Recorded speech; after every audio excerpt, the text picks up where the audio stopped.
Yeah, good afternoon, everybody.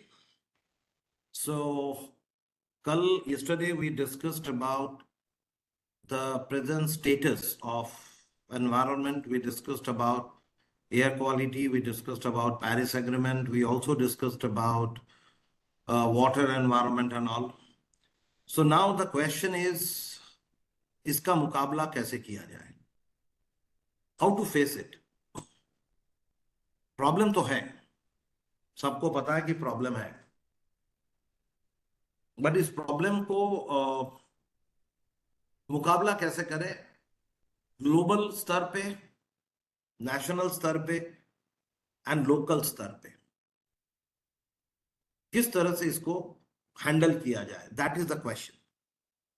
तो उसके लिए today we will be discussing some of the very important initiatives which government of India has taken, and also the initiative taken by government of Maharashtra.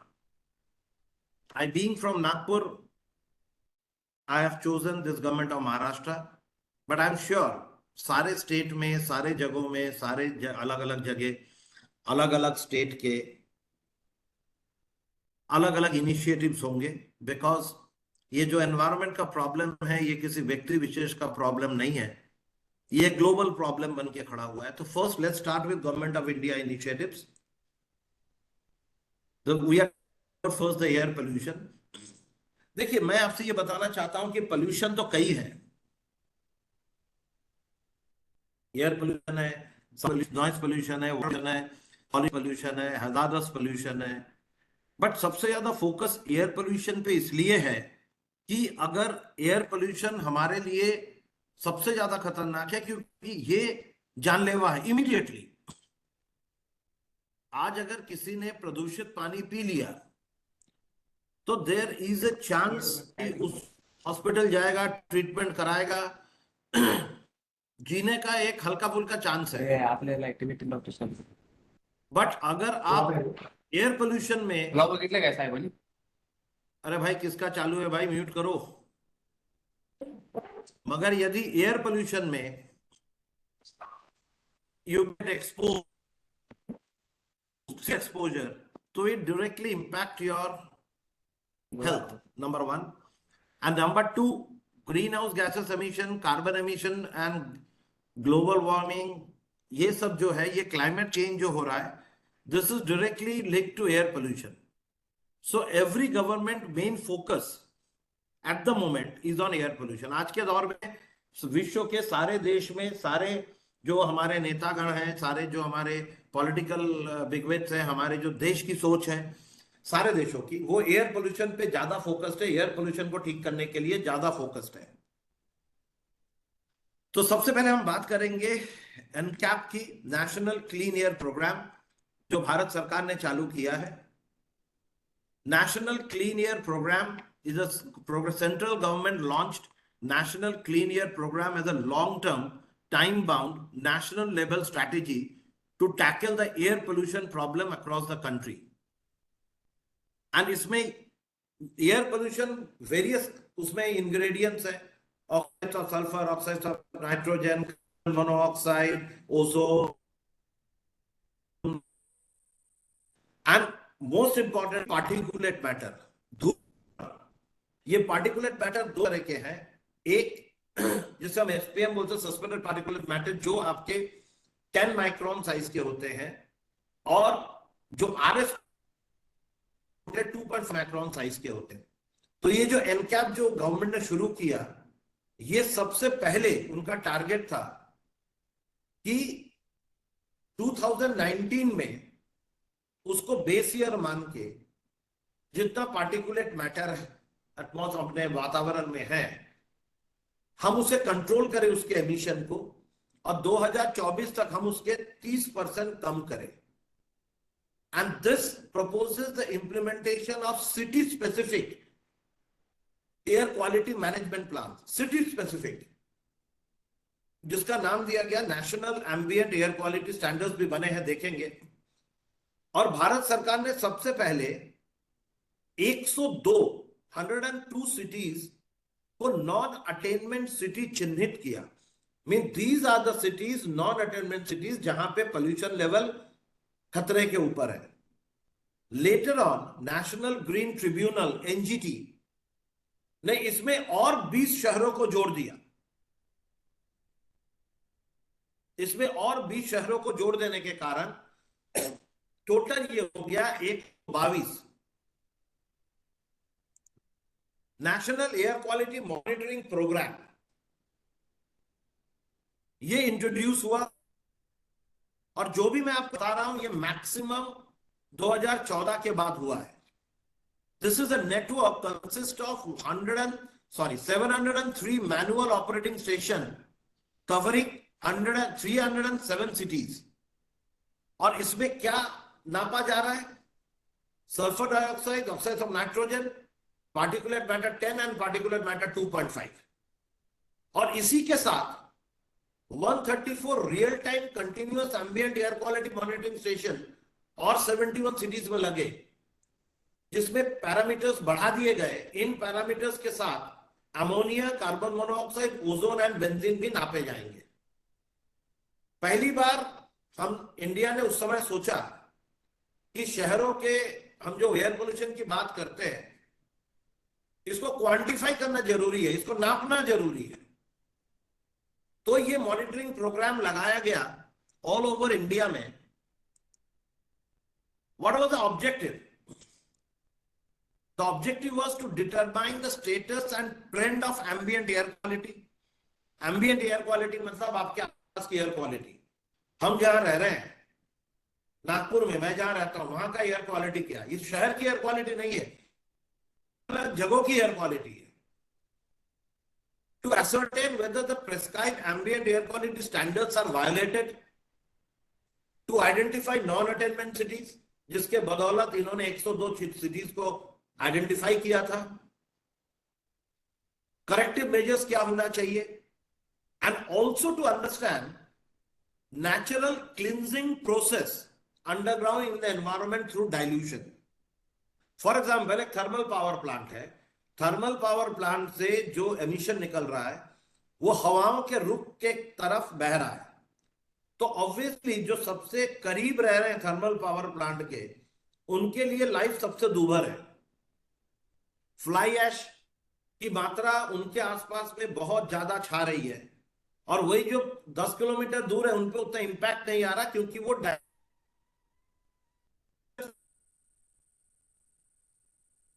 हवा में dilute हो रहा है जो current है। तो डाइल्यूट कहीं सोर्स से आप तक पहुंचता है, there are many factors like dilution factor, wind based movement, हवाओं की गति क्या है, ड्राई डिपोजिशन, प्रेसिपिटेशन, बारिश होने से पोल्यूटेंट नीचे आ जाते हैं, केमिकल ट्रांसफॉर्मेशन, कुछ पोल्यूटेंट चेंज हो जाते हैं आपस में। Then air national ambient air quality standards, तो ये डिफाइन किया गया बाय सीपीसीबी कि नेशनल एयर क्वालिटी स्टैंडर्ड्स क्या है। तो ये हमारे एयर क्वालिटी स्टैंडर्ड्स आपके सामने दो भाग में डिवाइड किया गया, industrial, residential, rural and other area, और इकोलॉजिकल सेंसिटिव एरिया। तो नॉर्मली हम इंडस्ट्रियल रेसिडेंशियल में रहते हैं। आप देख सकते हैं आपके सामने है सल्फर डाइऑक्साइड 50 एनुअल 2480। अब एक चीज गौर करिए कि everywhere 24 hours values are more than annual, because annual is an average of the entire year, and 24 hours जो है वो शॉक लोड है। For example sulphur dioxide annual अगर आपका 50 है मिलीग्राम पर लीटर, ठीक है, माइक्रोग्राम पर मीटर क्यूब 50 है, पर अगर एकदम से झटके से आ रहा 24 आवर्स में, तो 80 इज मैक्सिमम। 80 के ऊपर वो खतरे के निशान। Particulate matter less than 10 microgram अगर हम देखते हैं एनुअल 60 है, पर अगर झटके पे आता है तो 10 तक अलाउ किया गया है। ये एक बहुत ही अच्छी चीज जो इंट्रोड्यूस हुई है, AQI एयर क्वालिटी इंडेक्स। आप देखेंगे बड़े शहरों में बड़े बड़े चौक पे एक बोर्ड लगा रहता है, उसमें बोला जाता है कि आपके शहर का इस समय इस एरिया का एयर क्वालिटी इंडेक्स ऐसा है। ये इसलिए किया गया कि लोगों को पता चले कि हम जहां रह रहे हैं, जहां सांस ले रहे हैं, वहां का एयर क्वालिटी कैसा है। Air quality was launched by prime minister in April 2015। गौर करिएगा 2015 में ही पेरिस एग्रीमेंट लॉन्च हुआ था, हम 2016 में साइन किए थे। Starting for 14 cities, now extended to 71 cities. AQI, Air Quality Index, is a tool for the effective communication of the air quality status. AQI सारे पैरामीटर्स का एक निचोड़ होता है। और पैरामीटर्स कौन से? SO2, NO2, particulate matter 10 micron, particulate matter 2.5, ammonia, carbon monoxide, ozone and lead. कोई भी शहर में, कोई भी जगह में, at any square in any city at a particular moment, all these parameters will be analyzed, and based on the present concentration of these parameters एक AQI निकाला जाएगा और आम जनता को बोला जाएगा, डिस्प्ले दिखेगा कि अभी नागपुर का महल एरिया का AQI इतना है। और अगर हम AQI को देखेंगे तो ये इसका चार्ट है। If your AQI is up to 50 तो you have a minimal impact. If it is satisfactory, अगर 100 तक है तो सैटिस्फैक्ट्री है, 100 से 200 मॉडरेट, 200 के ऊपर से आपका खतरा चालू होता है, and then very poor and severe. Just for your information, Diwali की रात में जब फटाके फूटते हैं तो AQI 500 के ऊपर चले जाता है। इंडिया वर्ल्ड कप जीतने के बाद जब फटाके फूटते हैं तो भी AQI 500 के ऊपर जाता है। जब दिल्ली के चारों तरफ पर्ली बर्निंग होता है और जब वो पूरे धुआं दिल्ली के ऊपर से बहता है तो दिल्ली का AQI भी 500 के ऊपर हो जाता है।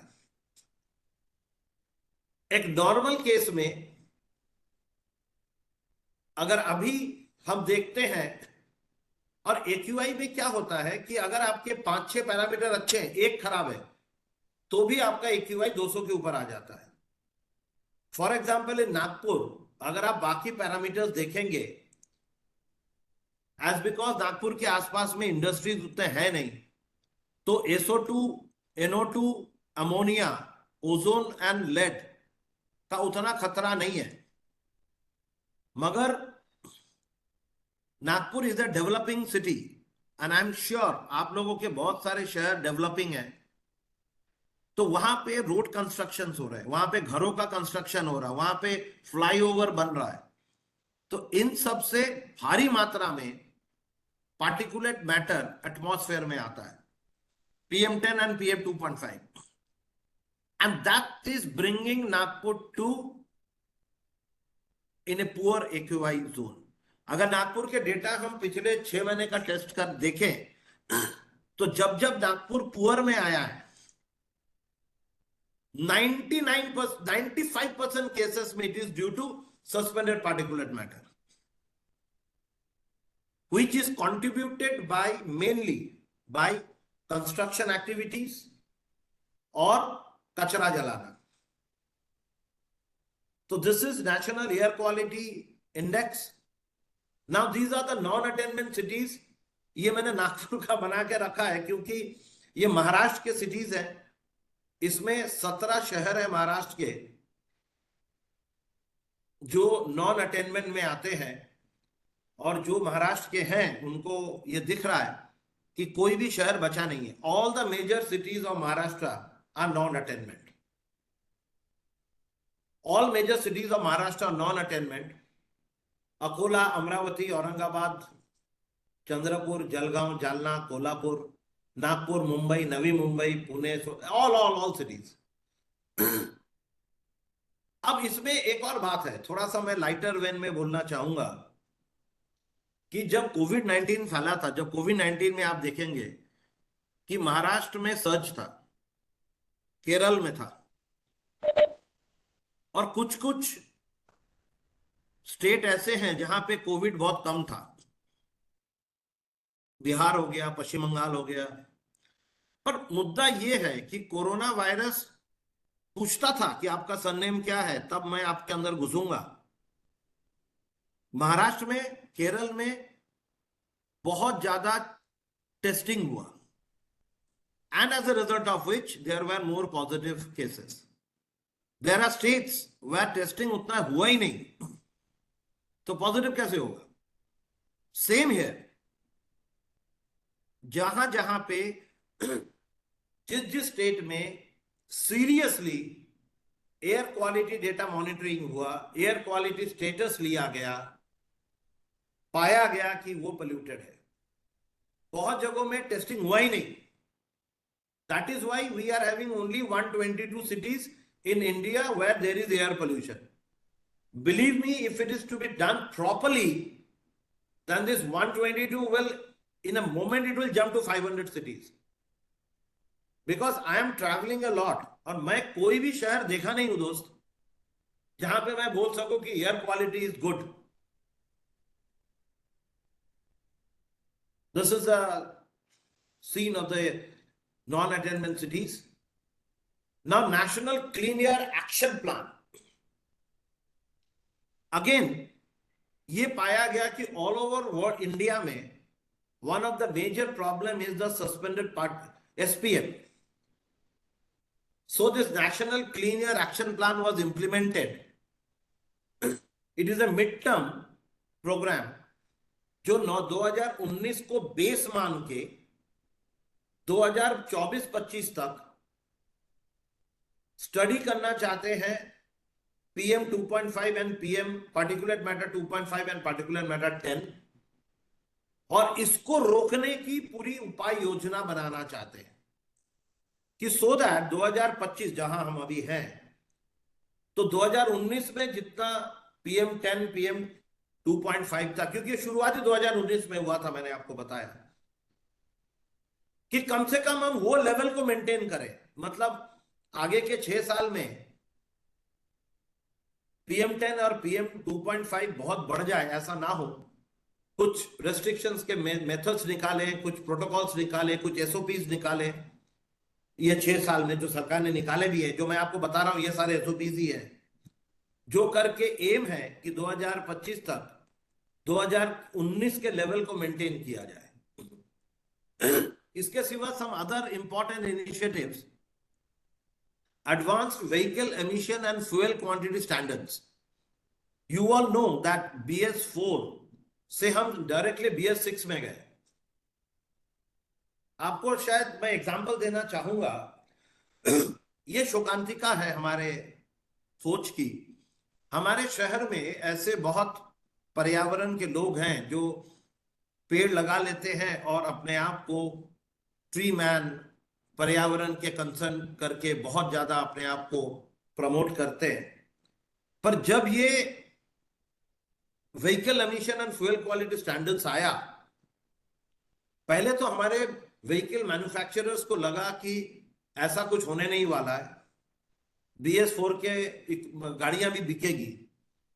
बट जब आखिरी 2 महीना या 1 महीना बचा, तब इनको समझ गया कि सरकार बहुत स्ट्रिक्ट है, and now you cannot sell your vehicle with BS4।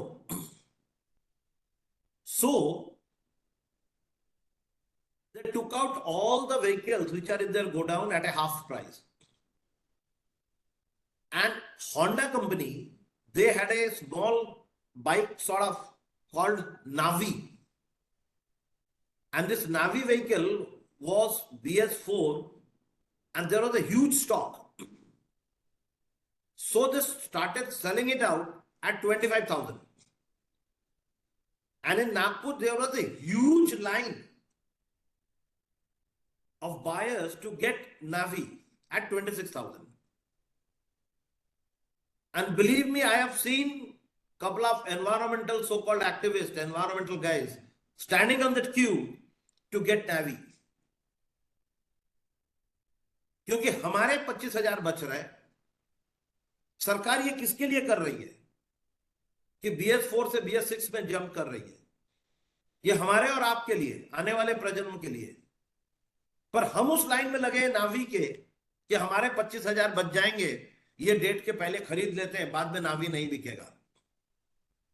Again जो मैंने कल आपको बताया, अगर हम सोच बदले, जितने दिन हमारे देश में वो लाइन, आधे किलोमीटर की लाइन दिखेगी होंडा शोरूम के बाहर, तब तक सरकार कितनी भी कोशिश कर ले भाई, पर्यावरण की इस लड़ाई को जीतना असंभव है। जिस दिन वो लाइन खत्म हो जाएगी कि नहीं हम BS4 के नहीं लेंगे, भले हमारे 25,000 बच रहे हैं, बिकॉज दिस विल पोल्यूट, उस दिन सही माने में हम इस प्रदूषण के खिलाफ लड़ाई में विजयी होंगे। इसके सिवा सरकार ने plan to introduce a voluntary fleet modern and old vehicle scrapping program already introduce हो गया है। 2020 में national electric mobility mission, electric buses आजकल बहुत आ रहे हैं। Again if you are taking electric buses fantastic, but where are you charging? Metro rail को बहुत ज्यादा प्रमोट किया जा रहा है, साथ में ट्रैवल करें, इंडिविजुअल गाड़ियों में नहीं। उज्ज्वला स्कीम गांव गांव में पहुंचाने की कोशिश हो रही है। जस्ट एग्जांपल, जब गांव में कोई चूल्हे में खाना बनाती है लेडी, और चूल्हे को जैसे फूक फूक के जब चूल्हे में से आग लगाती हैं, तो this is equivalent to smoking 1 packet of cigarette. पुराना जब समय अलग था, जब सिर्फ उतने समय के लिए आप एक्सपोज हो रहे हो पोल्यूशन में, बाकी आपका वातावरण बहुत अच्छा है। पर आज आप जहां रह रहे हो, this is a totally polluted वातावरण में आप रह रहे हो। ये जो हम कॉयल जलाते, कॉयल, गुड नाइट कॉयल, वो गोल गोल वाला जो रहता मच्छर मारने का, गुड नाइट हो गया या जो भी हो गया, अगर एक रात वो कॉयल जल रहा है और बाजू में मैं सो रहा हूं और मुझे मच्छर नहीं काट रहा है और मुझे नींद बहुत अच्छी आ रही है, a full coil, big coil in a night is equivalent to 2 packets of smoking, 2 packets of cigarette in 7 hours.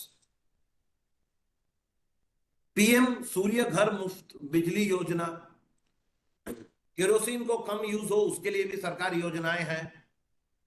And then introducing energy efficiency labelling programme. हम कोई भी चीज खरीदने जाएंगे जो बिजली से चलती है, any equipment which is being operated by electricity, you will find a star system on that, 3 star, 4 star, 2 star, 5 star. This shows कि how much less electricity it will consume, कितना कम बिजली खींचेगा। तो यहां पे कॉन्सेप्ट आता है कैपेक्स एंड ओपेक्स का।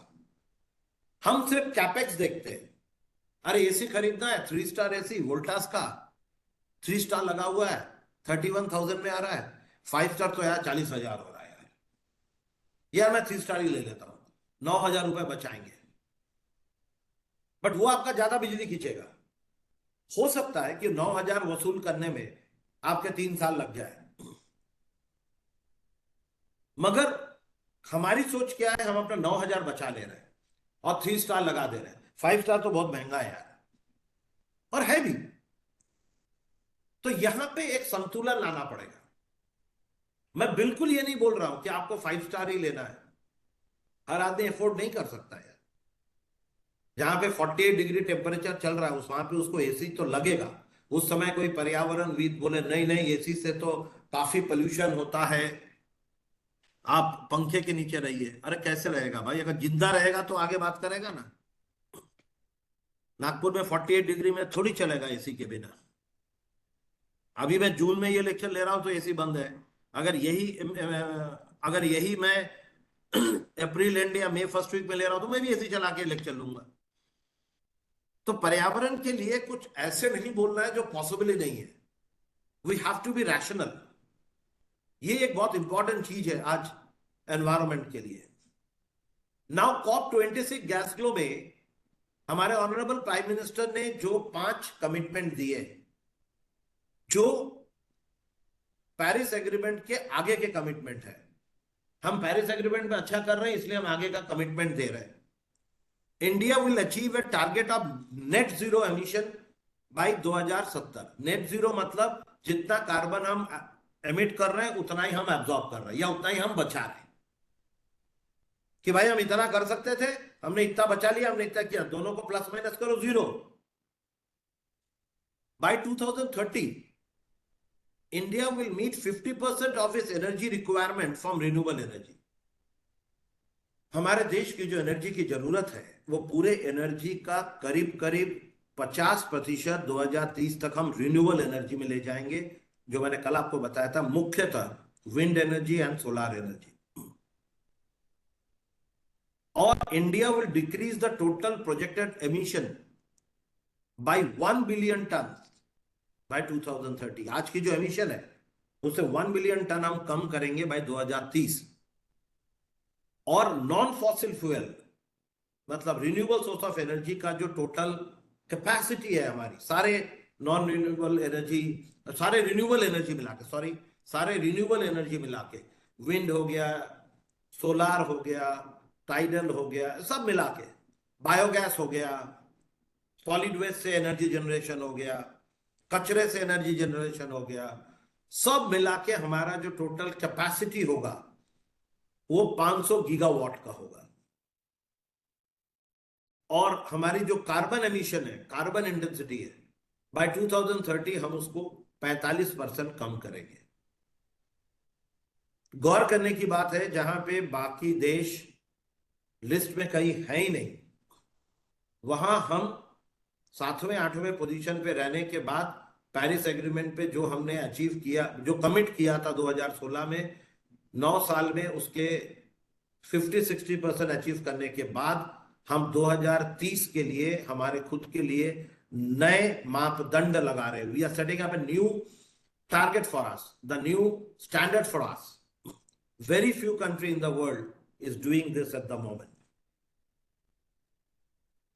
Other central government initiative, national solar mission, हम सब जानते हैं सोलार को बढ़ावा दिया जा रहा है। Enhanced energy efficiency, national mission for sustainable habitat, National Mission for Strategic Mission on Climate Change, National Water Mission.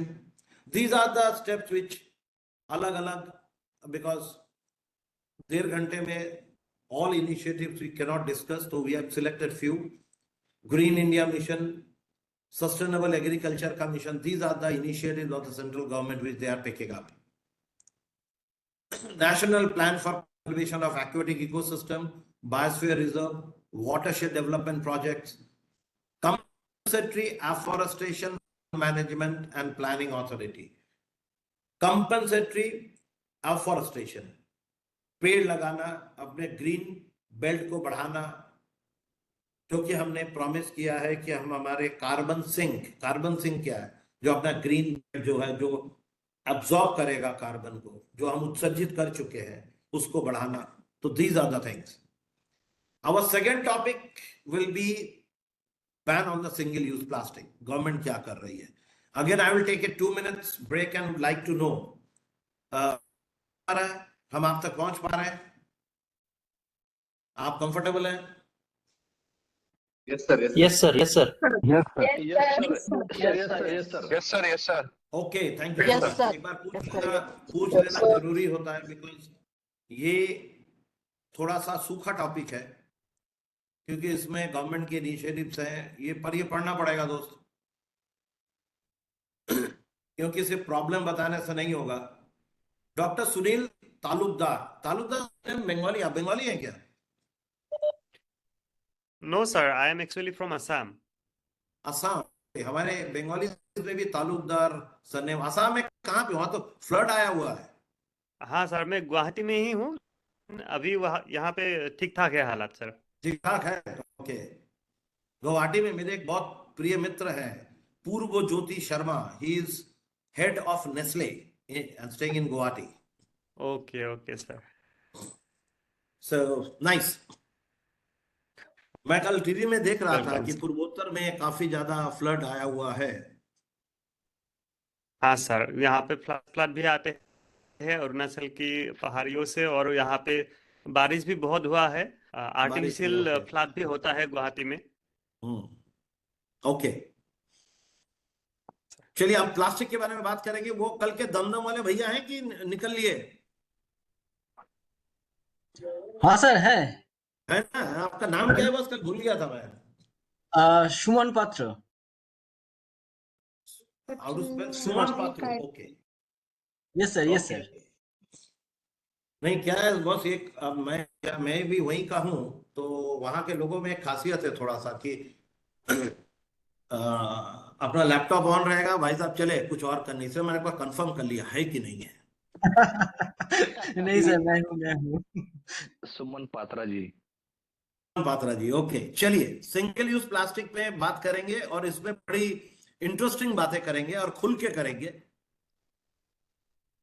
Sir okay sir, बोलिए। Okay sir, please continue. I'll tell you later after your Okay. conversation. Okay. Ministry of Environment and Forest and Climate Change has issued a notification on 12th August 2021 कि भाई single use plastic पे complete ban with effect from July 1, 2020।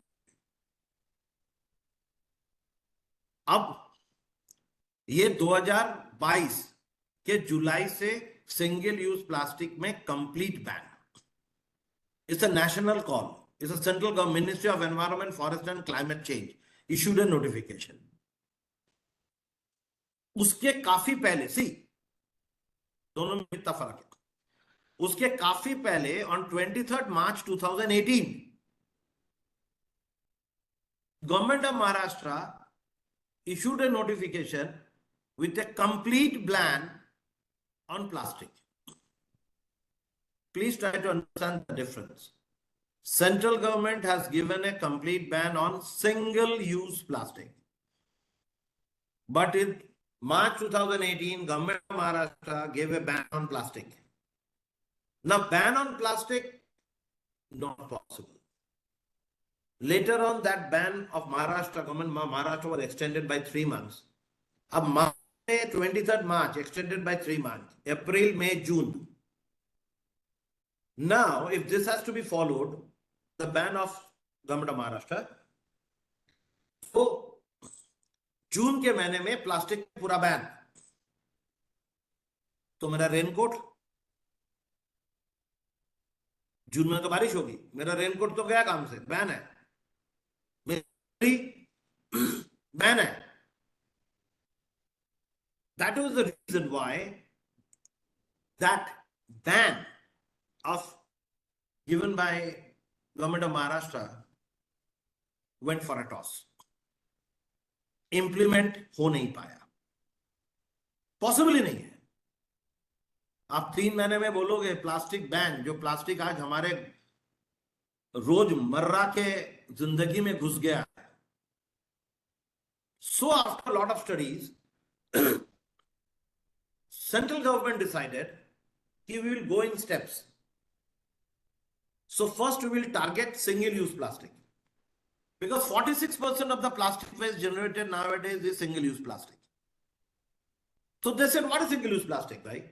Cigarette butts, plastic drinking bottles, ये जो हम पानी पीते हैं bottle में, Bisleri and all these things. Plastic bottle caps, food wrappers, पतली वाली जो पन्नी आती है, plastic grocery bag, पन्ना लेके हम जाते हैं, plastic lid, straw, stirrer, and other type of plastic bag and foam takeaway containers. So central government defined कि भैया ये चीजें ban, and they took it in umbrella single use plastic, मतलब ये सारी चीजें एक बार यूज होकर हम फेंक देते हैं और उतना ही कचरा जनरेट होता है। These are the waste product of throw away culture. खाए पिए फेंके, रैपर खाए पिए फेंके, तो ये जो फेंक देते हैं एक बार यूज करके, उस पे बैन आया। अब कोई प्लास्टिक बॉटल है जिसमें रोज पानी भरता है, पीता है, उस पे बैन नहीं है।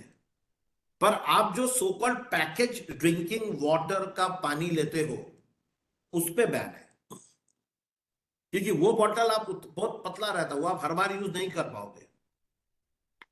सो ट्राई टू अंडरस्टैंड बैन किस पे है। प्लास्टिक बैन करके हम चिल्लाते हैं, but this plastic ban is not for the entire plastic. This ban is only for the single use plastic. अब ये भाई साहब ने प्लास्टिक इन्वेंट किया था.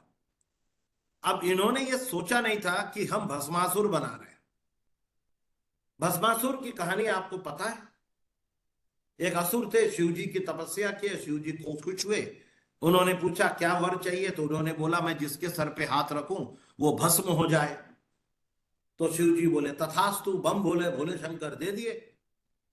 अब वो असुर शिव जी के सर पर ही हाथ रखने के लिए दौड़ पड़ा कि पहले शिव ट्रायल ले लेते, शिव जी को ही भस्म करते. तो ये जनाब जिन्होंने प्लास्टिक बनाया था, इन्होंने कभी सोचा नहीं था कि ये भस्मासुर बना रहा है. उस समय प्लास्टिक वॉज वेरी हेल्पफुल. हमारे रोजमर्रा की जिंदगी में प्लास्टिक घुस गया.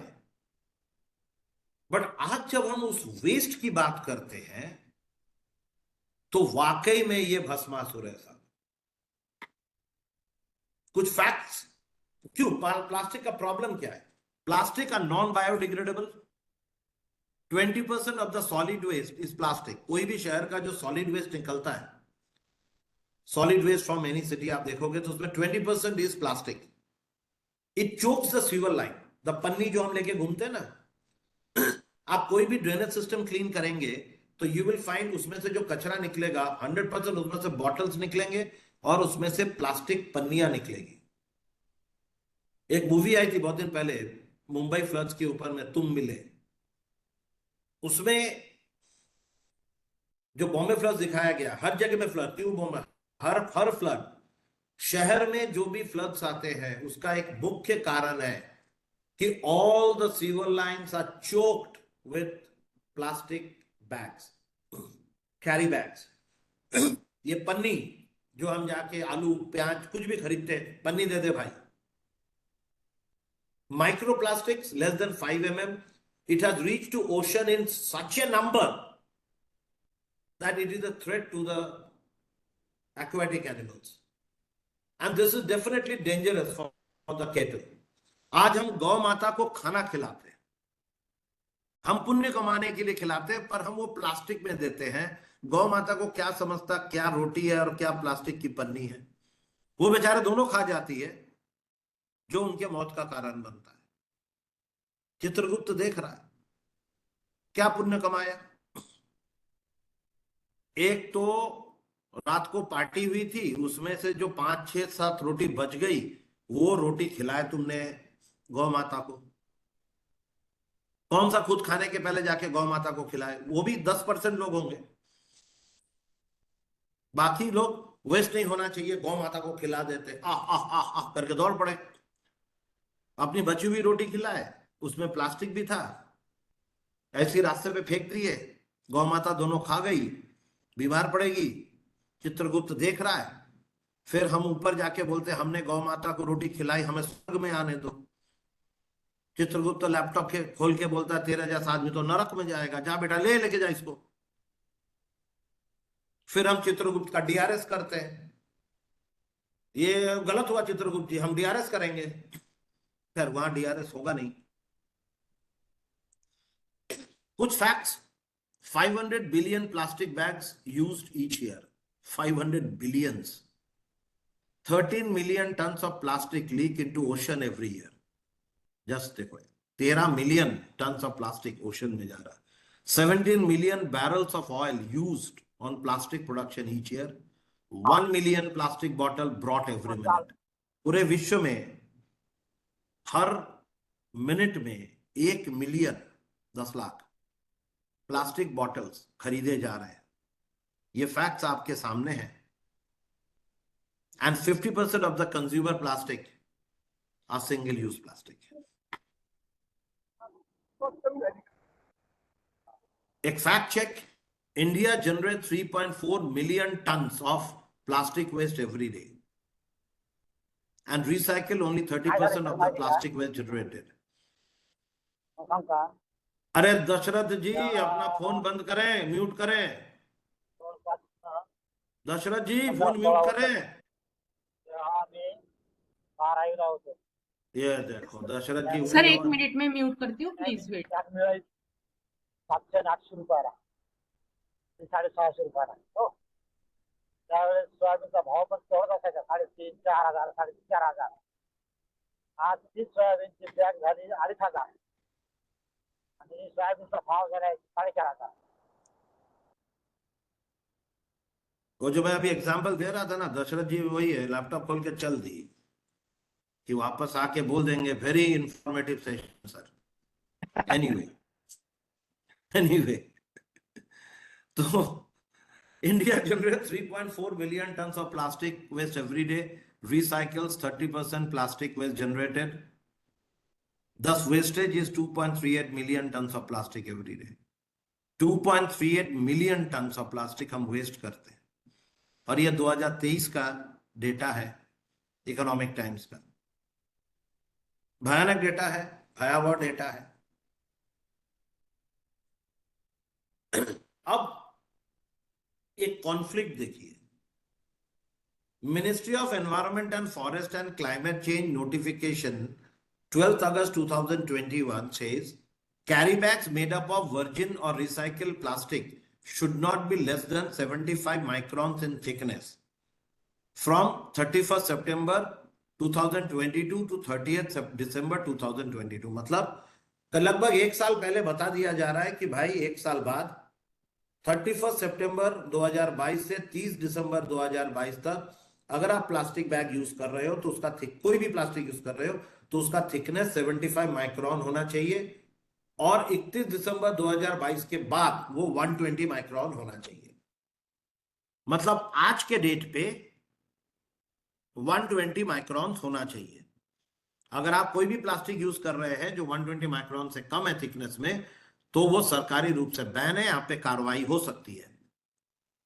अब प्लास्टिक इंडस्ट्री, प्लास्टिक लॉबी इतना स्ट्रांग है और इतना नेटवर्किंग है, इतना इकोनॉमी को डोमिनेट कर रहे हैं, इतना उनसे सरकार को उनके बिजनेस के कारण जो इकोनॉमी जो सरकार को मिलती है उसके कारण आप देखिए, आप डेट को फॉलो करिए, 31 दिसंबर 2022 के बाद आपको 120 माइक्रोन्स का प्लास्टिक बैग यूज करना है, और 30 नवंबर 2022 वो लागू होने का ठीक 1 महीने पहले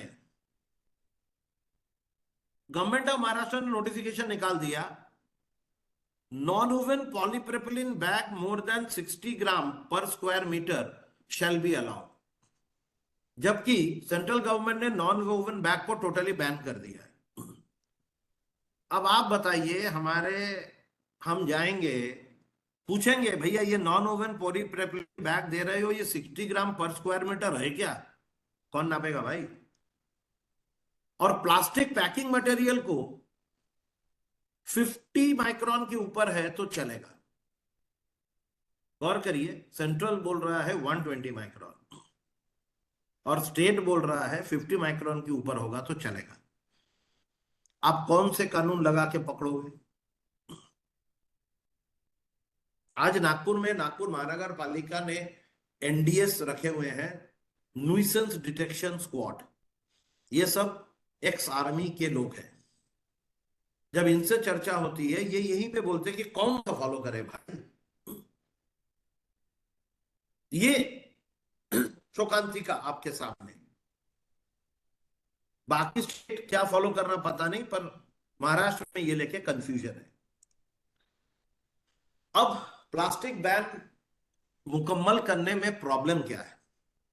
प्रॉब्लम ये है कि बोलना आसान है, मगर जिस देश में काफी लोग बिलो पॉवर्टी लाइन के नीचे रहते हैं उनको बोलना कि अफोर्डेबल मार्केट में अफोर्डेबल ऑल्टरनेटिव नहीं है। देखिए, जो लोग कहते हैं कि पेपर बैग यूज करो, मैं तो बोलता हूं कि वो गलत कह रहे हैं, क्योंकि जितना आप पेपर यूज करोगे उतना आप पेड़ काटोगे।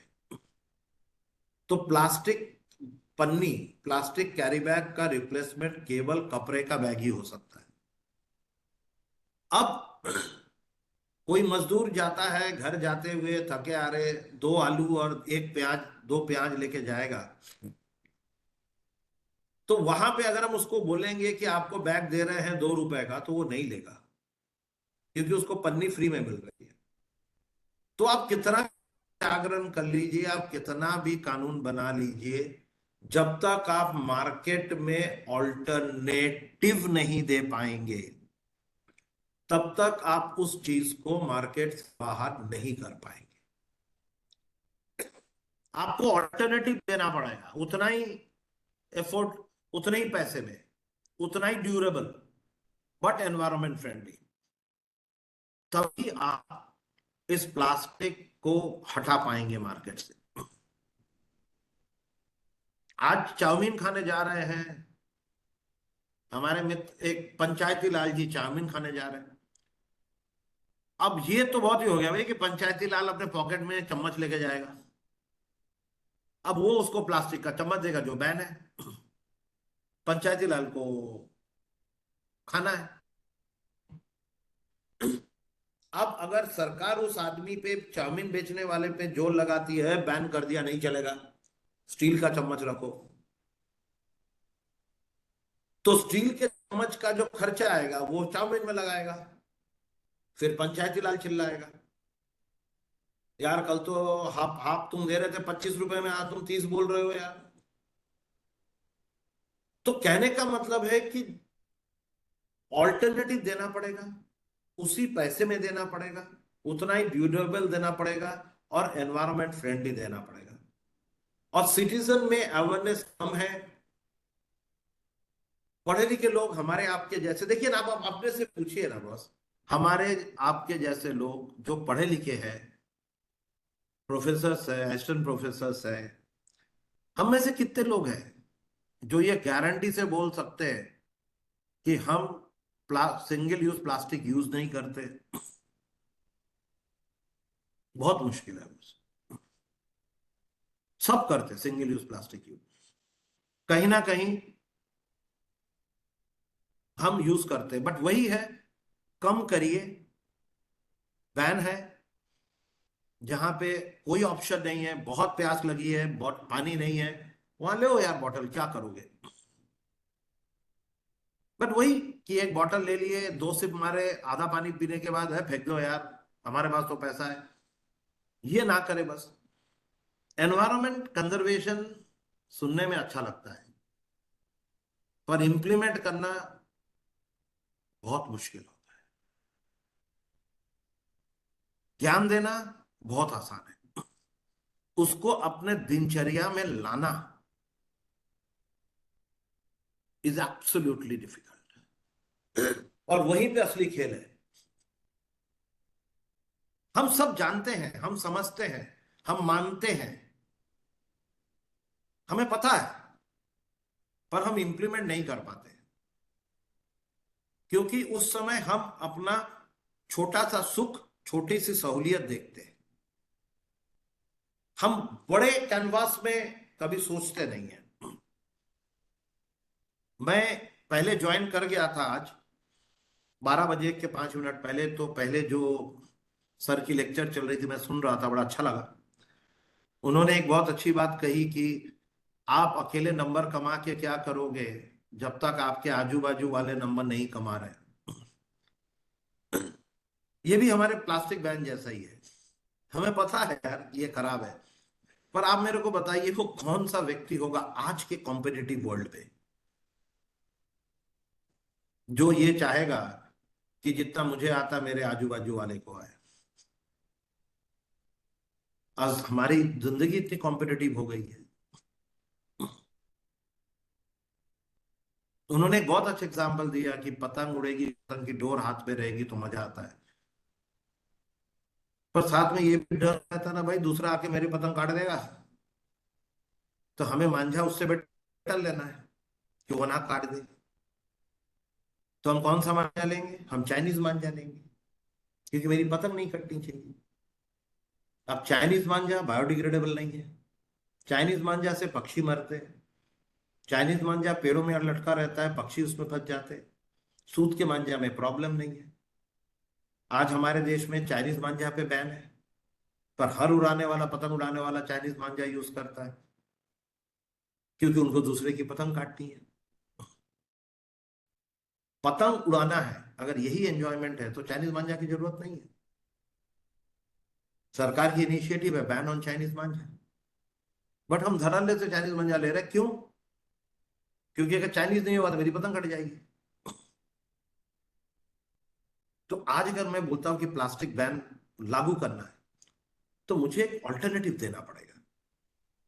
चाइनीज मांझा नहीं चलेगा, ठीक है, एक ऐसा मांझा देना पड़ेगा जिससे एनवायरनमेंट को भी खतरा ना हो, पक्षियों को भी खतरा ना हो, डिग्रेडेबल भी हो और पतंग भी ना काटे। पॉलिथीन बैग हटा दो, ठीक है, पर हर व्यक्ति वही है, आपको कपड़े का बैग लेके जाना पड़ेगा। आज आप मॉल्स में जाते हो, आप 2,000 रुपए की शॉपिंग करते हो, आपको बोलता है कि मैं आपको बैग देता हूं 20 रुपए का, आप ले लोगे। पर मॉल में कितने लोग जाते हैं भाई? आधे से ज्यादा जनता तो रास्ते से शॉपिंग करती है हमारे देश में। That's simple, I hope you understood. और जो इंफ्रास्ट्रक्चर चाहिए बैन करने के लिए, वो बिल्कुल हमारे पास नहीं है। कल एक जन ने फोन किया, मुझे पूछा था इसी क्लास में पोल्यूशन कंट्रोल बोर्ड के बारे में। आज आप बताइए, नागपुर शहर का पॉपुलेशन है 40 लाख, पोल्यूशन कंट्रोल बोर्ड के स्टाफ है हार्डली 20। तो क्या इंप्लीमेंट करेंगे प्लास्टिक बैन? कहां कहां जाएंगे?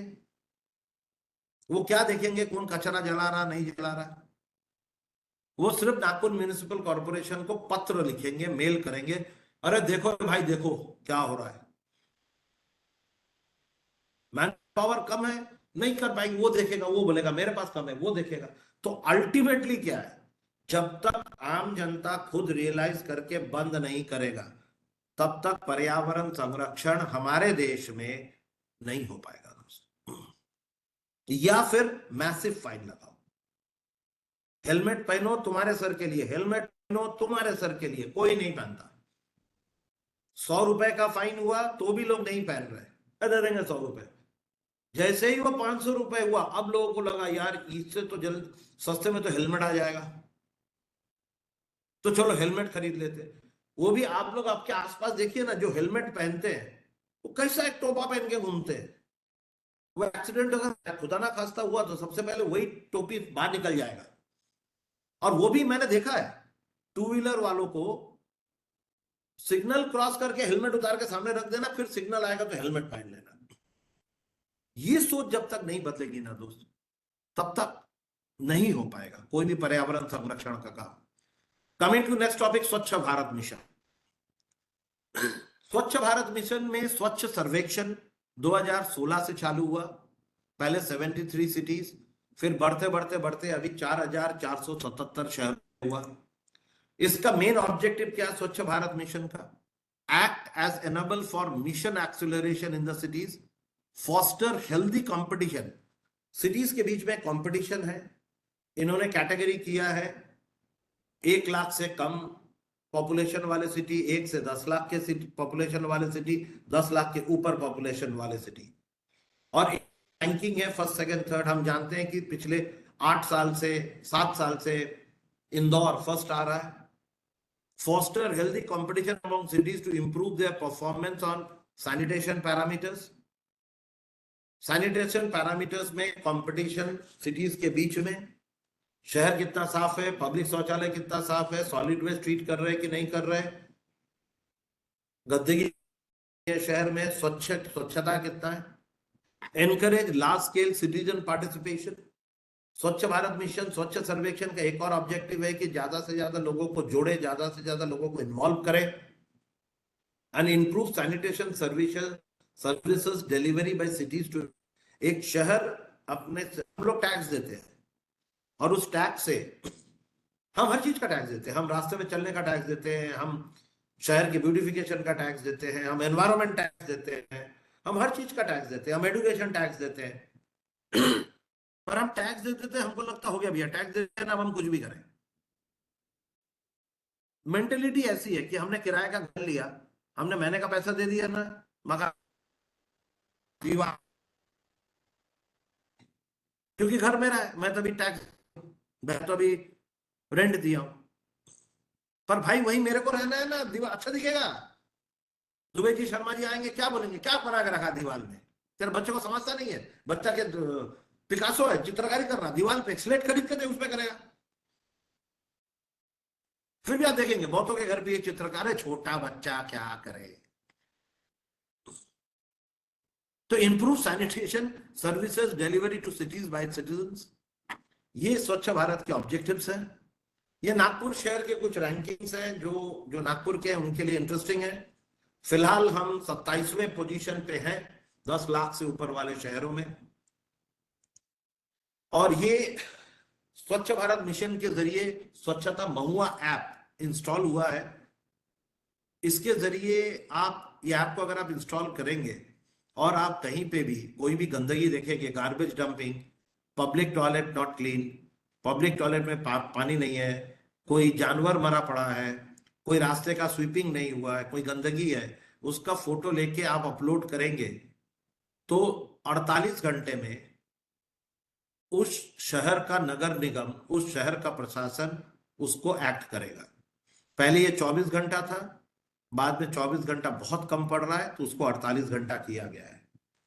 तो ये आई एम नॉट श्योर कि सारे प्रदेशों में है कि नहीं है, सारे शहरों में, बट महाराष्ट्र के सारे शहरों में स्वच्छता ऐप एक्टिव है। मैं स्वच्छता का 2018 जब से ये लॉन्च हुआ तब से नागपुर का ब्रांड एम्बेसडर हूँ, बट कोई अपनी तरफ से कोशिश है, बट नागपुर का परफॉर्मेंस कोई बहुत अच्छा नहीं है। हम थोड़ा आईपीएल में केकेआर जैसे हैं, बस खेल रहे हैं, मिडिल का पोजीशन लेते हैं, 27वें पोजीशन पे है। हर बार शपथ खाते हैं, कसम लेते हैं कि इस बार तो पहले 5 में आएंगे, पर 2018 से लेके 2024 आ गया, हम घूम फिर के वही 21, 22, 23, 24, 27 में ही घूम रहे हैं। और इसकी रिस्पॉन्सिबिलिटी मैं भी लेता हूँ क्योंकि मैं ब्रांड एम्बेसडर हूँ और कोई बहुत खास परफॉर्मेंस नागपुर कर नहीं पाया है। और ये 2018 का ही है जब से बनाया गया है, तब दाढ़ी मूछ नहीं थी, अभी है, मतलब दाढ़ी मूछ आ गई, उम्र बढ़ गई, बाल काले थे अभी सफेद हो गए, और नागपुर का पोजीशन वहां का वहीं रहा। जो खामियां हैं उसे भी मान लेना जरूरी है। सिर्फ यही नहीं, मेरे एफर्ट्स, हमारे टीम के एफर्ट्स के कारण ministry of housing and urban affairs, government of India ने मुझे स्वच्छता हीरो से नवाजा है कि आपके हीरो, आप देश के हीरो। बट वही है, अगेन मैं वही बोलूंगा कि यार आपने बना लिए 56 रन, आपने बना लिए 80 रन, फायदा क्या हुआ? टीम जीता, टीम तो वहीं पे 7वें पायदान पे, 6वें और 7वें के बीच में ऊपर नीचे हो रहे हैं हम। अब हम आते हैं गवर्नमेंट ऑफ महाराष्ट्र के कुछ इनिशिएटिव्स के बारे में। ये थोड़ा सा मैंने रखा है क्योंकि मुझे इनके कुछ इनिशिएटिव्स बहुत अच्छे लगे, और उसमें मेन जो है वो उन्होंने किया है amendment in 2021 in Maharashtra urban areas preservation of tree act 1975। क्या हो गया? हाँ? चलिए कंटिन्यू करते, कोई आ गए थे रूम में तो मुझे लगा कुछ कहना चाहते हैं खुद से। Amendment in 2021 in the Maharashtra Urban Areas Prevention of Trees Act 1975। ये एक्ट में इन्होंने जो चेंजेस किए, सबसे पहले गवर्नमेंट ऑफ महाराष्ट्र ने लाया हेरिटेज ट्री। हेरिटेज ट्री का मतलब होता है कि एनी ट्री जिसकी उम्र 50 साल से ऊपर है उसे हेरिटेज ट्री का दर्जा मिला। और ये जितने अमेंडमेंट्स हुए हैं वो पहली जो सरकार थी जिसमें माननीय उद्धव जी ठाकरे जी ने, उनके नेतृत्व में था, और उनके सुपुत्र आदित्य ठाकरे जी हमारे पर्यावरण मिनिस्टर थे, उस कैबिनेट ने ये चेंजेस लाए थे कि 50 साल के ऊपर का अगर कोई पेड़ है तो उसे हेरिटेज ट्री माना जाएगा, और उस पेड़ को काटने की अनुमति लोकल ट्री कमेटी नहीं दे सकती। अब ट्री कमेटी क्या है? ट्री कमेटी हर बड़े शहर में उस शहर के म्युनिसिपल कॉर्पोरेशन को एक ट्री कमेटी बनानी पड़ेगी, जिस ट्री कमेटी में सरकारी अफसर रहेंगे, बड़े बड़े लोग रहेंगे और कुछ पर्यावरण तज्ञ रहेंगे, और वो निर्णय देंगे कि पेड़, कोई भी पेड़ काटना है तो अर्जी देनी पड़ेगी, and they will study that, they will visit and they will allow whether the permission to be granted for cutting the tree. And I know it very well, very closely, because मैं नागपुर के tree committee का सदस्य था और जब सरकार गिरी तो tree committee dissolve हुई उसके कुछ दिनों बाद, और अभी नई ट्री कमेटी बनी नहीं है। तो लास्ट जो ट्री कमेटी थी उसका मैं सदस्य था। So this I have seen from very close because I was into the system, मैं सिस्टम में था। तो ये जो धड़ल्ले से पेड़ कटाई होती है, अवैध पेड़ कटाई, इलीगल ट्री फेलिंग, उसके खिलाफ ये था। इसके लिए लाया गया था कि 50 साल के ज्यादा उम्र का पेड़ है तो उसे हेरिटेज ट्री माना जाएगा, और उसकी कटाई अगर करनी है तो उसका परमिशन देने का अधिकार हमें नहीं है, मतलब लोकल ट्री कमेटी को नहीं है, वो स्टेट लेवल ट्री कमेटी जो है, जो मुंबई में बैठती है, उसके हाथ में है। Then came compensatory plantation. अगर आप हेरिटेज ट्री को काट रहे हो तो परमिशन मिला है, तो भी जो उस ट्री की उम्र है उतने पेड़ आपको लगाने पड़ेंगे। अगर आप एक पेड़ काट रहे हो जिसकी उम्र 50 साल है तो आपको 50 पेड़ लगाने पड़ेंगे। ये अमेंडमेंट आया, जबकि पहले था एक के बदले 2 पेड़ लगाना है। नागपुर म्युनिसिपल कॉर्पोरेशन ने एक के बदले 5 पेड़ किया था, पर अभी पेड़ की उम्र के साथ हो गया। आप कोई भी पेड़ काटो, उस पेड़ की जो उम्र है आपको उतने पेड़ लगाने पड़ेंगे, और जो आप पेड़ लगाओगे उसकी हाइट कम से कम 6 से 8 फीट होना चाहिए। ये स्ट्रिंजेंट रूल्स लाया गया। और अगर कोई प्रोजेक्ट आ रहा है और उस प्रोजेक्ट के लिए 200 से ज्यादा पेड़ काटना है तो वो उसका डिसीजन भी लोकल ट्री कमेटी नहीं दे पाएगा, उसका डिसीजन भी स्टेट लेवल ट्री कमेटी देगी। जबकि जो नई गवर्नमेंट आई है उनको ऐसा लगा कि ये जो 200 से ज्यादा पेड़ वाला जो मामला है, जैसे आप देखिए महाराष्ट्र इतना बड़ा है, ये भी सही है कि महाराष्ट्र इतना बड़ा है, हर जगह पे लोकल ट्री कमेटी है, और आज अगर नागपुर में, पुसद में, अमरावती में, चंद्रपुर में कोई इंडस्ट्री आ रहा है जिसको 200 से ज्यादा पेड़ काटने हैं तो उसका पूरा फाइल जाएगा मुंबई में, और जब वो स्टेट लेवल ट्री कमेटी बैठेगी वो के परमिशन देगी, जो कि इम्पॉसिबल है। मुंबई में बैठा आदमी चंद्रपुर में कैसा परमिशन देगा दोस्त? तो इसलिए अभी जो सरकार आई है उन्होंने इसको चेंज कर दिया 200 वाला। उन्होंने बोला है कि ये लोकल ट्री कमेटी को अधिकार दिया गया है कि आप है उस एरिया के हैं, आप एरिया को जानते हैं, उस एरिया के बारे में जानते हैं, आप वहां साइट पे जा सकते हैं, आप देख सकते हैं, आप निर्णय लीजिए। स्टेट लेवल ट्री कमेटी के पास जाने की जरूरत नहीं है। और अभी जो सरकार, अभी के सरकार ने एक और किया कि अभी अगर आप गैर कानूनी तौर से कोई पेड़ काट रहे हो और पकड़े जाते हो तो 50,000 रुपए आपको फाइन होगा महाराष्ट्र में। इसीलिए मैं कभी कभी कहता हूं कि very happy that I am in this city, I am in this state. यहां मेरा भी कमेंट है, green vigil founder Kaustubh Chatterjee welcome the increase in penalty but stressed it is not a stand-alone solution to the problem of illegal tree felling. The government must also take steps to increase awareness about saving trees. आपने बता दिया कि 50 lakh, but अगर पकड़ा नहीं गया तो निकल लिया भैया।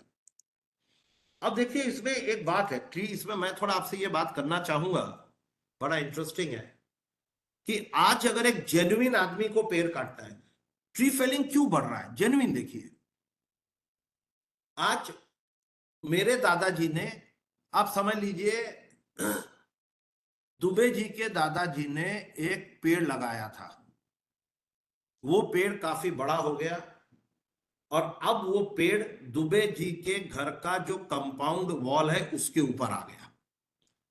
अब कंपाउंड वॉल टूटने की नौबत आ गई। तो कानून क्या बोलता है? कानून बोलता है कि दुबे जी के दादाजी तो निकल लिए, आप तो है नहीं, तो दुबे जी नागपुर म्युनिसिपल कॉर्पोरेशन के गार्डन डिपार्टमेंट में अप्लाई करेंगे कि मेरे को ये पेड़ काटना है, ये मैंने ही लगाए थे, ये पेड़ हजार्डस हो गया है, मुझे परमिशन दे। अब वो वहां के लोग आएंगे, वो देखेंगे, लंबा समय जाएगा। चलो दुबे जी रुक गए, लंबा समय लग गया भैया, 2-3 महीना। अब उन्होंने परमिशन दिया, पर अब वो क्या बोले, भाई दादाजी लगाए थे, ये पेड़ की उम्र तो 55 साल है, तो अब आप 55 सैपलिंग लगाइए 6 फीट से 8 फीट का। अब दुबे जी फंस गए, यार 55 सैपलिंग, चलो अगर दुबे जी मान भी लिए, चलो मैं 55 लगाता हूं, तो भैया दुबे जी कहां लगाएंगे, जगह कहां है 55 लगाने का। अब दुबे जी फिर बोलेंगे भाई लगा देता हूं यार, पर कहां लगाऊं, जगह नहीं है। तो प्रावधान में यह बोला गया है कि तब नगर परिषद, नगर निगम, कॉर्पोरेशन बताएगा चलो दुबे जी आप फलाने जगह पे हमारी जमीन है वहां लगाओ। अब हो गया झमेला। अब दुबे जी के घर से वो जगह जो दिया गया वो 10 किलोमीटर है। अब दुबे जी एक पेड़ काटना चाहते थे, शहरी होने के नाते अमेंडमेंट आ गए, फॉलो करके एप्लीकेशन दिए, 3 महीना चला गया, 55 पेड़ लगाने पड़ेंगे 10 किलोमीटर दूर जाके। अब ये सिचुएशन में वर्मा जी ने दुबे जी को आइडिया दिया, एक काम कर, रात के 12 बजे लोगों को बुला और पेड़ कटवा दिए, और सवेरे उठ के चिल्ला, अबे मेरा पेड़ हवा से गिर गया, हवा से गिर गया। ये कारण है आज इलीगल ट्री फेलिंग जो हो रहा है। आप कानून को सख्त करो, और आप कानून को इतना सख्त भी मत करो कि आप लोगों को विवश करो कि वो गैर कानूनी काम करें। और दूसरा लूफोल सबसे बड़ा ये है ट्री एक्ट में कि आज तक किसी को इलीगल ट्री फेलिंग के लिए जेल नहीं हुआ है, कोई एक्शन। हमने कई बार ट्री अवैध पेड़ कटाई रोके, झगड़े हुए, ये हुए, कॉर्पोरेशन के लोग आए, पंचनामा हुआ, रिपोर्ट हुआ, एफआईआर दर्ज हो गया, आगे आगे कुछ नहीं। तो सिर्फ लोगों को डर क्या है, यार पेड़ काटेंगे पता चल जाएगा, बदनामी होगी, पेपर में छप जाएंगे, आजू बाजू वाले लोगों को पता चलेगा, यही एक छोटा सा डर है। पर ये कितने लोगों के लिए, only 20% of the society people. बाकी लोगों क्या काटो देखेंगे क्या हुआ। तो पेड़ कटाई के खिलाफ अगर आप स्ट्रिंजेंट नहीं करेंगे तब ये होता रहेगा। इसलिए अभी के गवर्नमेंट ने 50,000 का फाइन रख किया। ये बहुत रिसेंट है, ये जो मैंने आपको दिखाया ये बहुत ही, टाइम्स ऑफ इंडिया का जो मैंने आपको दिखाया रिसेंट डेवलपमेंट है। ये जो न्यूज है ये काफी रिसेंट न्यूज आई हुई है, ये 2024 का है।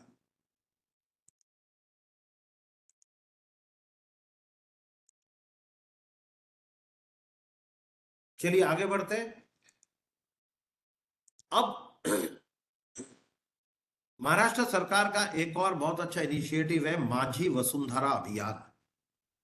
माझी वसुंधरा अभियान में इन्होंने क्या किया है, महाराष्ट्र गवर्नमेंट 2020 में इंप्लीमेंट किया Majhi Vasundhara Abhiyan, and which is implemented in 395 local urban bodies, मतलब municipal corporation, and 304 Panchayati Raj पूरे महाराष्ट्र में। Objective to encourage active citizen participation in different climate change initiative and to identify dynamic and incremental scalable measure towards sustainable environment through replication। Climate change के खिलाफ ये अभियान है, लोगों को लेके साथ चलने का एक अभियान है। कॉन्सेप्ट क्या है इसमें इन्होंने किया है, सबसे पहले इन्होंने 4-5 भागों में डिवाइड किया। सबसे पहले भूमि को इन्होंने 600 मार्क्स दिया है। अब भूमि में क्या है, सबसे पहले है ग्रीन कवर अंडर बायोडाइवर्सिटी, जिसको 300 मार्क्स है। उसमें है कि आपके शहर ने, ये शहरों के बीच का ये भी एक कंपटीशन आप बोल सकते हैं कि कितने पेड़ लगाए, उसमें 100 नंबर। कितने आपने नेटिव लगाए, बाहर के पेड़ तो नहीं लगा दिए, कितने आपने इंडियन पेड़ लगाए, नेटिव पेड़ लगाए, 50 नंबर। आपने कितने नए ग्रीन एरिया बनाए 100 नंबर, और पुराने एरिया को मेंटेन करने के लिए आपने क्या किया 50 नंबर। भूमि के 600 में से ग्रीन कवर अंडर बायोडाइवर्सिटी में ऐसा। उसके बाद सॉलिड वेस्ट मैनेजमेंट, वो तो हो गया ग्रीन बेल्ट बनाने का, जिसको इन्होंने लिंक किया है पेरिस एग्रीमेंट के हमारे कमिटमेंट की हम कार्बन सिंक बनाएंगे भारी मात्रा में। देन सेकेंड पार्ट को इन्होंने लिंक किया है स्वच्छ भारत अभियान के साथ, जिसमें इन्होंने डाला है कि परसेंट ऑफ सॉलिड वेस्ट कितना कलेक्ट कर रहे, सेग्रीगेट कर रहे, गीला कचरा सूखा कचरा, और उसको साइंटिफिकली ट्रीट कर रहे। क्या collection, transportation, processing and treatment. 100 number scientific treatment of legacy solid waste. Legacy solid waste मतलब आप देश के कोई भी कोने में चले जाइए, आपको कचरे का अंबार दिखेगा, जो जमा हुआ कचरा है, उससे लीगेसी वेस्ट बोलते हैं। जो आज कचरा जनरेट हो रहा है वो सॉलिड वेस्ट है, और जो जमा पड़ा हुआ है वो लीगेसी, धरोहर लीगेसी। तो उसको ट्रीट करने के लिए आप क्या कर रहे हैं, आपके पास जमा कितना है 75 नंबर, कंपोस्टिंग के 75, ओडीएफ ओपन डेफिकेशन फ्री, खुले में शौच। क्या आपके शहर में, आपके गांव में लोग लोटा लेके बैठ रहे हैं रास्ते पे, तो नंबर कटेंगे, नहीं बैठ रहे तो 25 मिलेंगे। एंड प्लास्टिक वेस्ट मैनेजमेंट, जो आपके शहर में प्लास्टिक जनरेट हो रहा है, प्लास्टिक वेस्ट, उसका क्या मैनेजमेंट है, इसके ऊपर 300 मार्क है। तो भूमि के जो 600 मार्क है वो ये दो, एक ग्रीन बेल्ट के ऊपर में और एक सॉलिड वेस्ट मैनेजमेंट में डिवाइड किया गया है। नाम बहुत अच्छा दिए है। भूमि के बाद आता है वायु, जो एयर क्वालिटी के अंतर्गत है। तो एयर क्वालिटी मॉनिटरिंग, जो मैंने आपको बताया, जो सेंट्रल गवर्नमेंट इनिशिएटिव है, उसमें आपका शहर क्या कर रहा है, 40 mark. Grinning of the road side areas, आप देखेंगे कि अचानक हमारे शहर में, महाराष्ट्र में, रास्ते के बीच में डिवाइडर में प्लांटेशन हो रहा है, आजू बाजू प्लांटेशन हो रहा है। नाले को ढकने के लिए एक बहुत बड़ा वहां पे वर्टिकल गार्डन बनाए जा रहे हैं। 2 फायदे हैं, दिखने में अच्छा है, लोग कचरा नहीं फेंकेंगे। इसी के साथ उज्ज्वला कवरेज, गांव गांव में उज्ज्वला स्कीम कहां तक आपने पहुंचा, आपके गांव में पहुंचा है, और ईवी को आप कितना प्रमोट कर रहे हैं, ये वायु के अंतर्गत 100 मार्क्स में। फिर जल, water conservation, rain water harvesting, cleaning and rejuvenating of water bodies, जो नागपुर के हैं वो जानते हैं, नाग नदी सफाई अभियान हर साल होता है। ट्रीटमेंट ऑफ, और जो आप सीवेज जनरेट कर रहे हैं उसका आप कितना ट्रीट कर रहे हैं, उसके ऊपर 100 मार्क्स। ये जो माझी वसुंधरा कैंपेन है महाराष्ट्र गवर्नमेंट का, मुझे लगता है कि ये कैंपेन हर स्टेट को रिप्लिका करना चाहिए, क्योंकि इसमें इन्होंने पर्यावरण के, एनवायरनमेंट के हर पहलू को कैप्चर किया है। You have air quality, you have solid waste, you have greenery, you have sewage treatment, you have water conservation, you have rainwater harvesting, or existing lakes and existing rivers ki cleaning. Then comes Agni. This is related to renewable energy.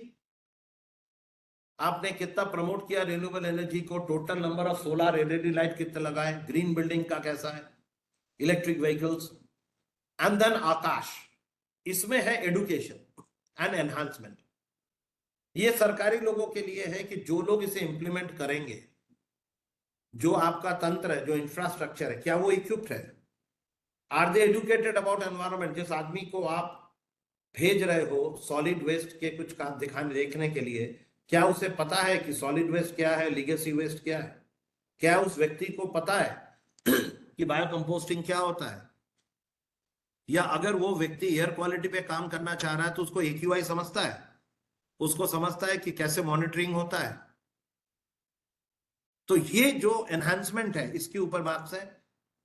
And this is the first, 2023 में इनका जो आया था कि 10 लाख के ऊपर के population में पिंपरी चिंचवड को पहला पोजीशन था, नवी मुंबई को दूसरा, पुणे को तीसरा।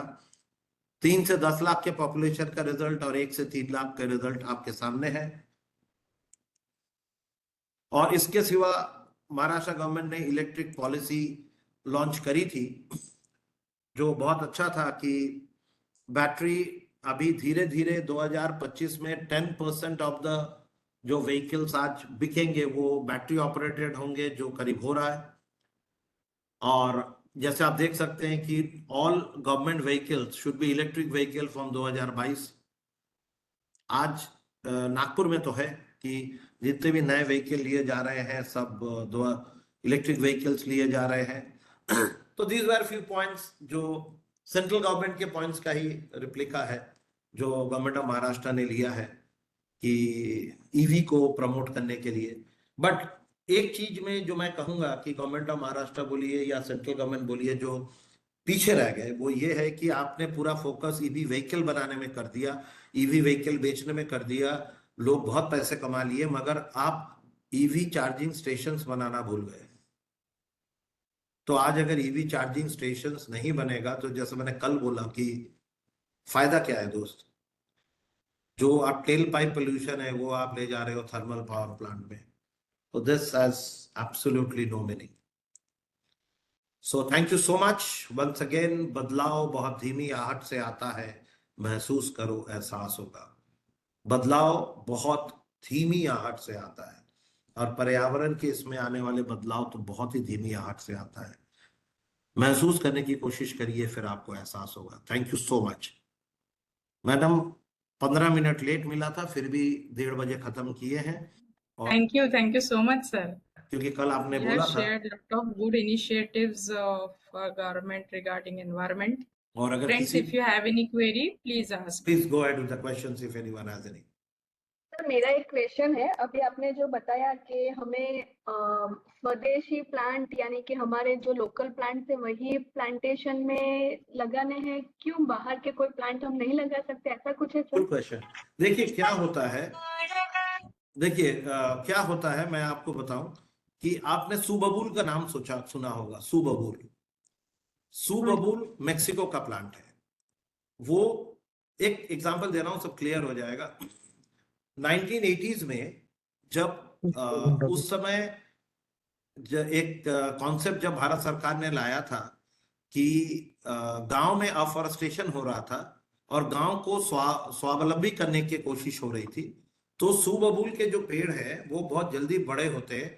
तो धड़ल्ले से हमारे देश में सुबबुल के पेड़ लगाए गए और ये बोला गया कि सुबबुल के पेड़ लगाइए, बड़े करिए और फिर आप उसको काट के पेपर इंडस्ट्री को दीजिए, क्योंकि that acts as a raw material for paper industry.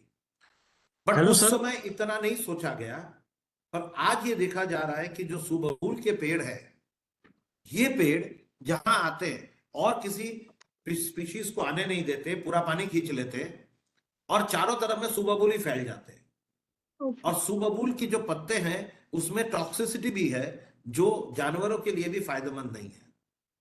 तो दिस इज वन एग्जांपल। तो इस तरह से अगर हम बाहर के कोई पेड़ ला रहे हैं, एक्सोटिक स्पीशीज ला रहे हैं जो यहाँ के नहीं है, तो वो पेड़ कितना इम्पैक्ट करेगा वहां के जमीन पे, वहां पे बाकी स्पीशीज पे, वहां के पानी पे, वो देख लेना बहुत जरूरी है। इसलिए गवर्नमेंट ऑफ इंडिया भी यही प्रेस्क्राइब करती है कि, और हम तो भारतवर्ष तो जाना जाता है अपने जड़ी बूटियों के लिए। भारत बाहर के लोग आके रिसर्च करके दवाइयां बना लिए हमारे यहाँ से। तो इसलिए ये इंसिस्ट किया जाता है कि आप जो इंडियन स्पीशीज है उसी पे फोकस करिए। बोगनवेलिया हो गया, हम लगाते हैं पर उसका adverse effect in positive effect से ज्यादा होता है।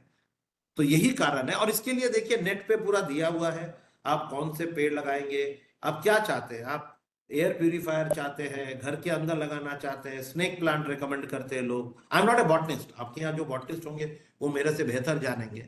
और बॉटनी इतना बेहतर रूप से इसको डिफाइन किया गया है कि आप जो चाहते हैं उस हिसाब से आप पेड़ लगा लीजिए। Hello sir.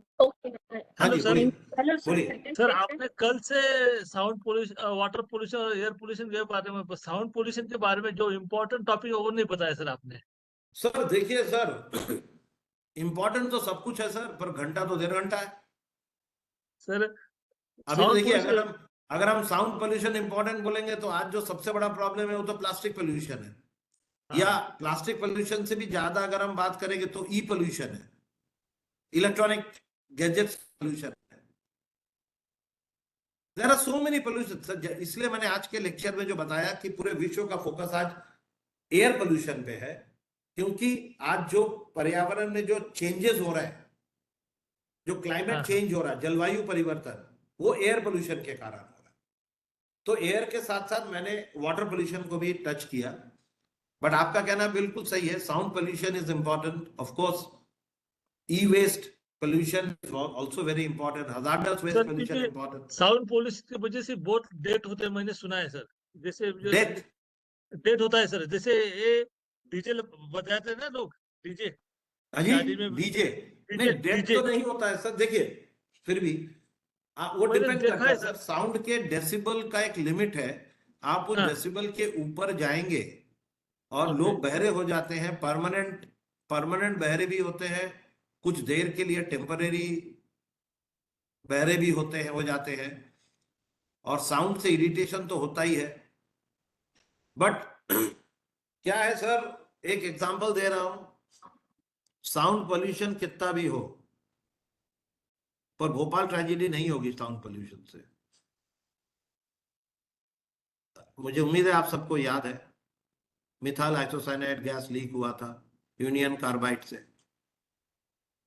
Yes, sir. Yes, sir. और अगर कुछ लोग इस चीज को बड़े अच्छे से देखना चाहते हैं